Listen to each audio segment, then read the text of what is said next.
everybody. My name is Mary Louise and this is my sister Teresa. And for the next hour or so, we'll be talking to you about the Irish harp, its music and its use as a symbol in Ireland. And a question that I suppose pretty much everybody asks a harper or any harpist is, where did the Irish harp come from? And I have to confess from the very start, I don't know. Isn't that terrible? But I suppose I'm not alone in that I don't think anybody can say for definite where the instrument came from. So there are two possible origins which are often suggested. One is that it may have come from Mesopotamia, the cradle of modern civilization, what would be modern-day Iran or Iraq. And it may have been brought in some shape or form through Eastern Europe, over to Western Europe, across to Britain and into Ireland. So that's one possibility. The other possibility is that it may have come from Africa, because of course there has always been a very strong tradition of harp playing in Africa, the kora being a very popular instrument even to the present day. So a harp, again in some shape or form, may have been brought up through North Africa, across to southern Spain and over to Ireland that way.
Regarded as being an instrument particularly suited to young ladies, because apparently when you sit at a harp, it shows off your beautiful, elegant figure to the best. So the next time you're looking at a young lady playing a harp, do you notice her showing off her beautiful figure?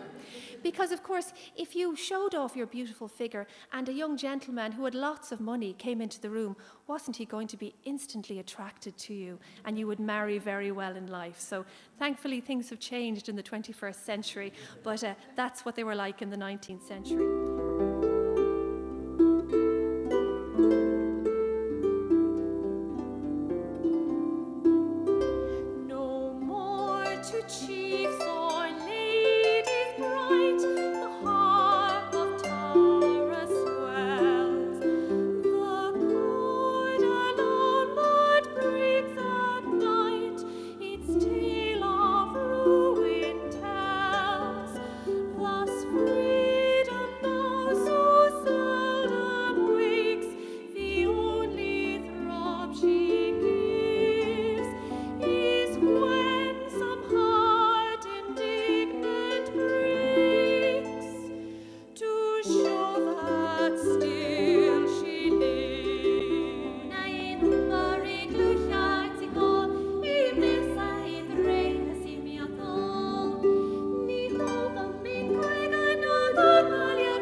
Foundation of the Irish Free State in 1922, the Irish harp has been employed as the national symbol or emblem of Ireland.